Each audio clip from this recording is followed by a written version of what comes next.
All right, so I am entering the patient room, hand hygiene. I am going to raise the bed to a comfortable working height for myself. I'm going to confirm the patient's identification. This is little Miss Mary. And we're going to do her newborn assessment. All right. And I'm going to start by not ripping my glove. We're gonna pretend that didn't happen. And we're going to place the baby in a warm environment and hook the baby up to a radiant warmer, and we're going to continuously monitor the baby's temperature. And then I'm going to visually assess the baby. I'm going to check the posture, flexion of elbows, hips, and knees, which all seem normal. I'm going to check the proportions of the baby's head, which all look symmetrical. There's no jitteriness, tremors, seizures present. And then I'm going to check for any gross abnormalities, which does not appear so. All the limbs, all the toes are intact. And then I'm going to start listening to the heart and breath sounds. I'm gonna get my stethoscope warm.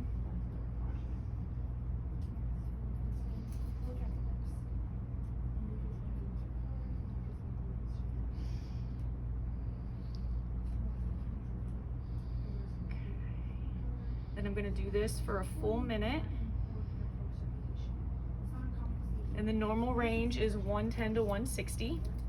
I would identify if there was a heart murmur, which there is not. Mary's doing great.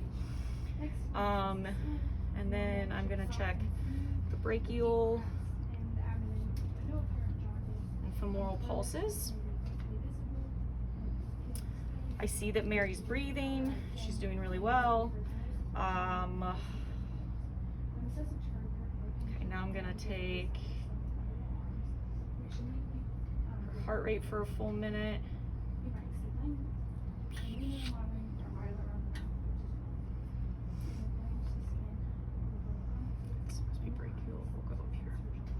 Supposed to be between 30 and 60, and I do not see any visible signs of respiratory distress. So she's looking good. I'm going to listen to breath sounds, and I'm going to start up top and move my way down, making sure my stethoscope is warm.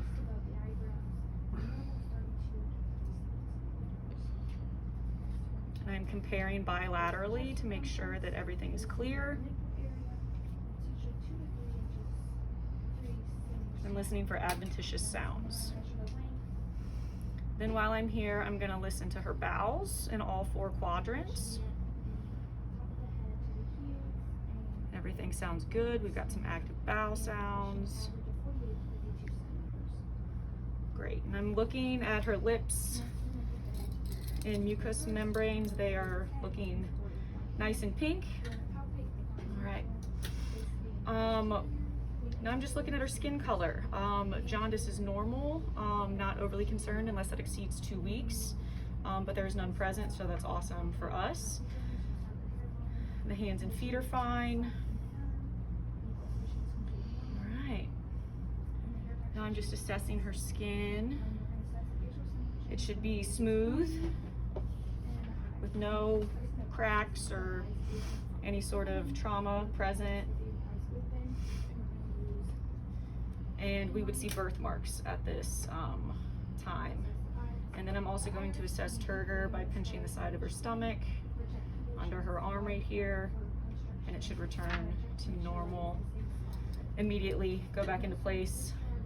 And then I'm looking for lanugo, molting, just any sort of skin abnormalities. And then now I'm going to obtain the measurements. I'm going to weigh the baby on the bed scale. I will have it all zeroed out, and I'm going to measure her weight. She should be anywhere between 5 pounds and 8 ounces to 8 pounds and 13 ounces. Little Miss Mary's here right in the middle. Pretty average.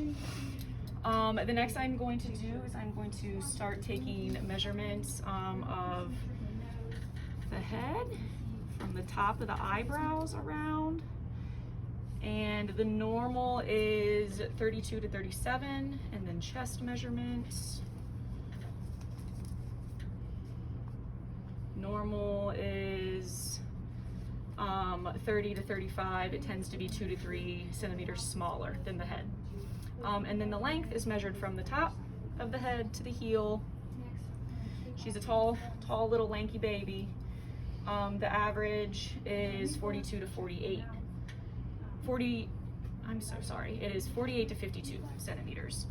So then now I'm gonna do my head to toe. I'm gonna move my supplies back over here so the baby doesn't get to it. Okay, I'm gonna lift the head and begin palpating. With my finger. It should be soft, flat, and firm. And then the anterior should be larger than the posterior. And the hair should be smooth and silky. Also, while I'm doing this, I'm looking at the facial symmetry. She's got a very symmetrical face. And now eyes. I'm going to use my pen light and check the eye, pupillary response. All looks good and normal.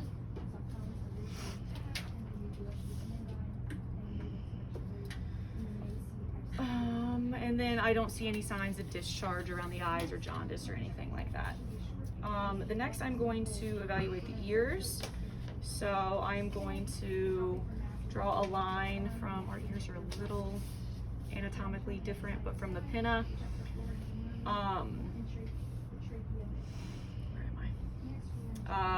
The outer canthus to the pinna, it should be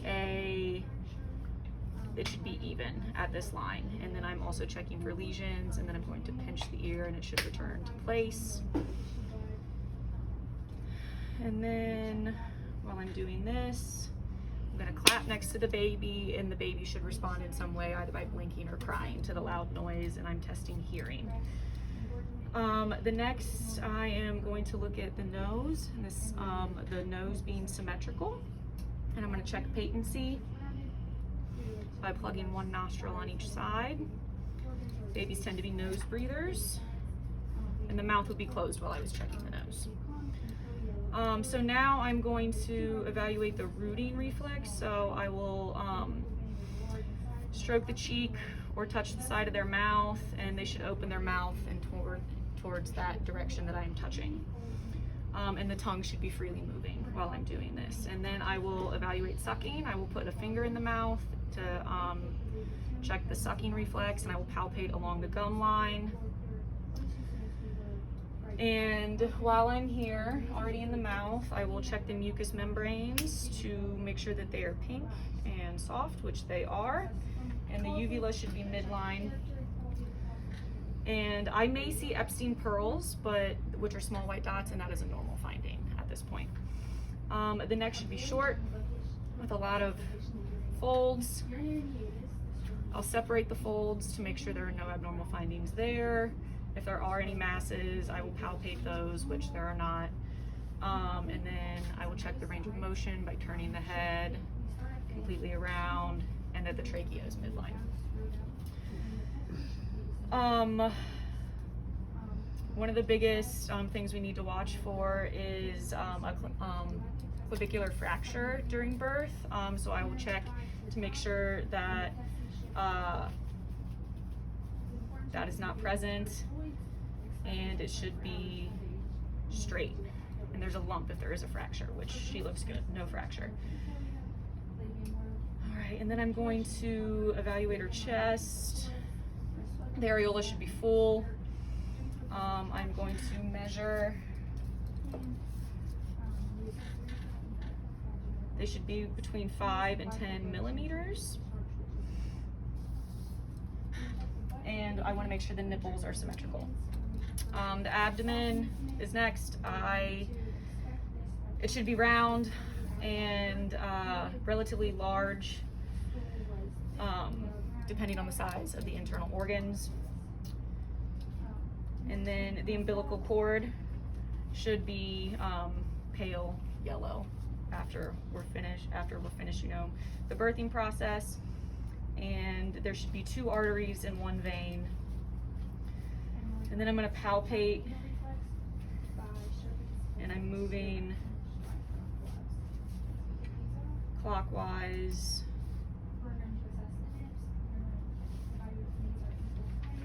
All right, and then I'm going to check the femoral pulses. And then I'm going to assess the peri area. For boys,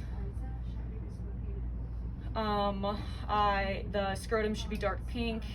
For Caucasians, in deep brown, and dark-skinned babies.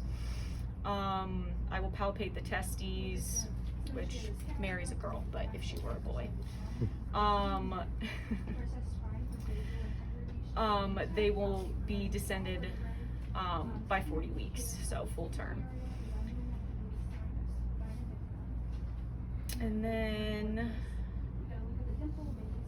for girls, I will be looking at the external genitalia, the labia. Majora should cover the labia minora and clitoris, and I will spread that to assess. And it is normal in females to see white or blood tinged like discharge at this point. And then I'm going to check the patency of the anus. So I'm going to lift the baby up. Looks pretty patent to me. And I will also be checking the anal reflex by stroking, stroking the skin next to the rectum. Next, I'm going to assess the hips. I'm going to do the Barlow and Ortolani tests, I think that's how they're pronounced, and I'm just checking for any hip dysplasia, what's going on here. Next, I'm going to look at the back. So I'm going to flip the baby over. Assessing the back. I'm looking at the head for any signs of trauma, which there are none. Creases in the neck, making sure the spine is straight. I'm gonna palpate all of the vertebrae. And then I'm gonna assess the dimple at the base of the spine to make sure that it is closed. I'm gonna assess the gluteal folds. And then I'm going to listen to, okay, I'll lay her back down, get my stethoscope on, make sure it's nice and warm, and then I'm going to listen to breath sounds on the back. Once again, just listening for those adventitious sounds.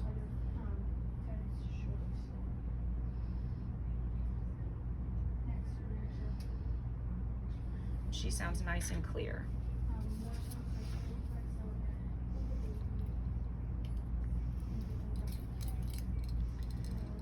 Alright, and then next I'm going to start testing the reflexes.